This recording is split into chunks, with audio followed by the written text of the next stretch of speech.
আসসালামু আলাইকুম। শিমু কিচেনে সবাইকে স্বাগত জানাচ্ছি। আজকে আপনাদের সাথে শেয়ার করব ছোলা বা বুটের ডালের হালুয়া বা বরফি, যেটাই বলেন না কেন। সামনে কিন্তু শবে বরাতে কিন্তু আমরা এই ধরনের রেসিপিগুলো অনেকটা ট্রাই করি। আর আজকে আমি আপনাদের দেখিয়ে দেবো কীভাবে পারফেক্ট ছোলা বা বুটের ডালের হালুয়া তৈরি করবেন। যারা নতুন একদমই পারে না তাদের জন্য আমার রেসিপিটা একদম পারফেক্ট একটা রেসিপি। তো চলুন কথা না বাড়িয়ে আমরা এটা শুরু করি। আর আজকে এই রেসিপিটা আমি চেষ্টা করেছি খুব সহজভাবে দেখানোর জন্য, আশা করছি সবার খুব ভালো লাগবে।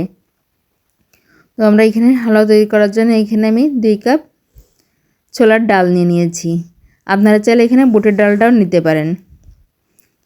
আমি এখানে মেজারমেন্ট কাপে 2 কাপ ছোলার ডাল নিয়েছি। এবার পরিষ্কার পানি দিয়ে এটাকে ভালোভাবে ধুয়ে নিতে হবে। এখানে আমি রুম টেম্পারেচার নর্মাল পানিটাই নিয়েছি। এবার হাত দিয়ে কষলে ডালটাকে 3 থেকে 4 বার ভালোভাবে ধুয়ে নেব, যাতে করে এর মধ্যে কোনো ময়লা না থাকে।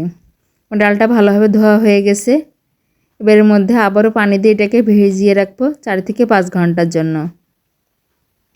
আপনারা চাইলে সারা রাতও ভিজিয়ে রাখতে পারেন। ফিরে আসছি 4 থেকে 5 ঘন্টা পর। ফিরে আসলাম 4 থেকে 5 ঘন্টা পর। আমি ডালটাকে পানি ঝরিয়ে নিয়েছি। এবার এই ডালটা আমরা সিদ্ধ করে নেব। এর জন্য চুলায় একটা কড়াই বসিয়ে কড়াইয়ের মধ্যে আমি ডালগুলো দিয়ে দিয়েছি। আর আজকের এই ডালটা আমি দুধ দিয়ে সেদ্ধ করব। এর জন্য এখানে আমি 2 কাপ দুধ এবং 1 কাপ পানি, টোটাল 3 কাপ ব্যবহার করেছি। আপনারা চাইলে সম্পূর্ণ দুধ দিয়ে এটা সিদ্ধ করতে পারেন। এরপর এর মধ্যে আমি দিয়ে দিচ্ছি গরম মশলা। এখানে আমি 3টা এলাচ, 3 টুকরো দারচিনি এবং 1টা তেজপাতা ব্যবহার করেছি।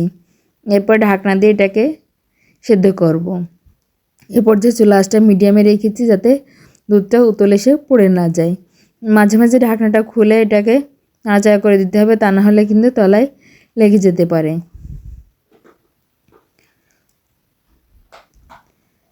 আর এই সাইডের যে দুধের সরগুলো জমেছে সেগুলো কিন্তু আমি চামচের সাহায্যে আবার দুধের সঙ্গে মিশিয়ে দেবো, এতে করে এর টেস্টটা অনেকটা ভালো আসবে।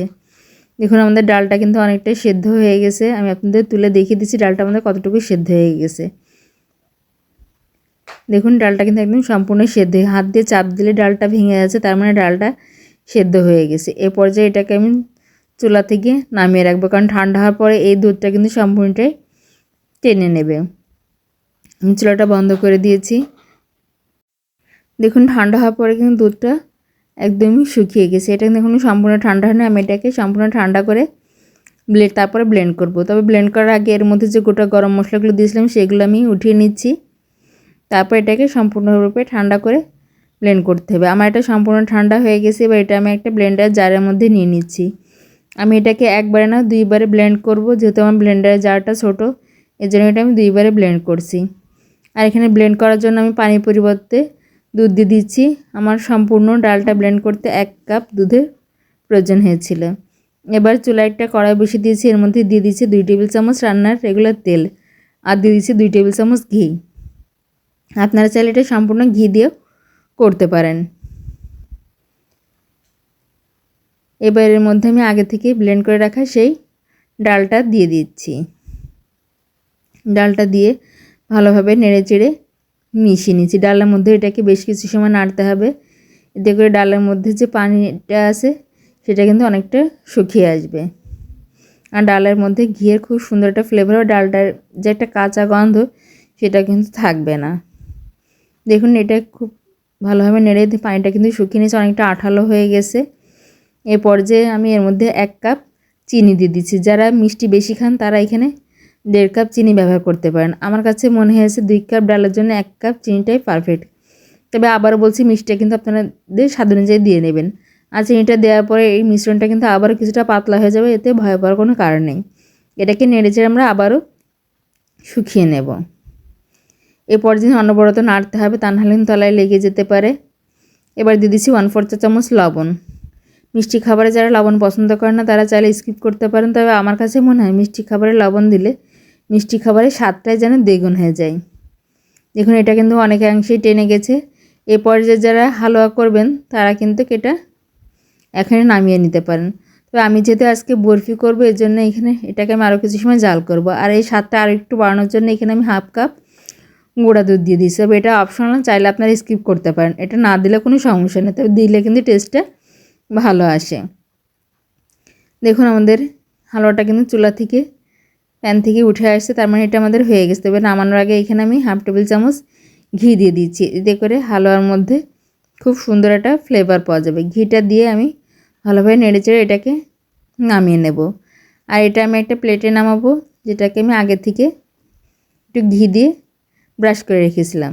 দেখুন এটা আমি প্লেটের মধ্যে নামিয়ে নিয়েছি। আর গরম থাকা অবস্থায় আমি চামচের সাহায্যে এটাকে সুন্দরভাবে পিছিয়ে দিচ্ছি, যাতে সব দিকে সমান হয়।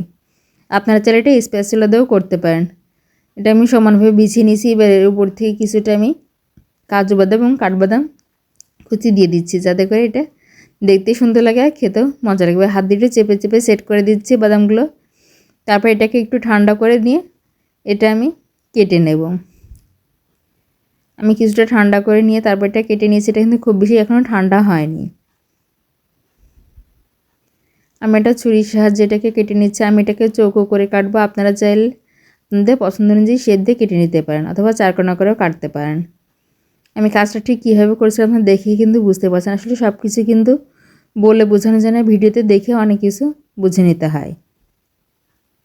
আমার এটা কাটা হয়ে গেছে। এবার এটাকে সম্পূর্ণ ঠান্ডা করার পর আমি এটা পরিবেশন করে নিয়েছি। দেখতে পাচ্ছেন এটি কতটা সুন্দর এবং লোভনীয় হয়েছে।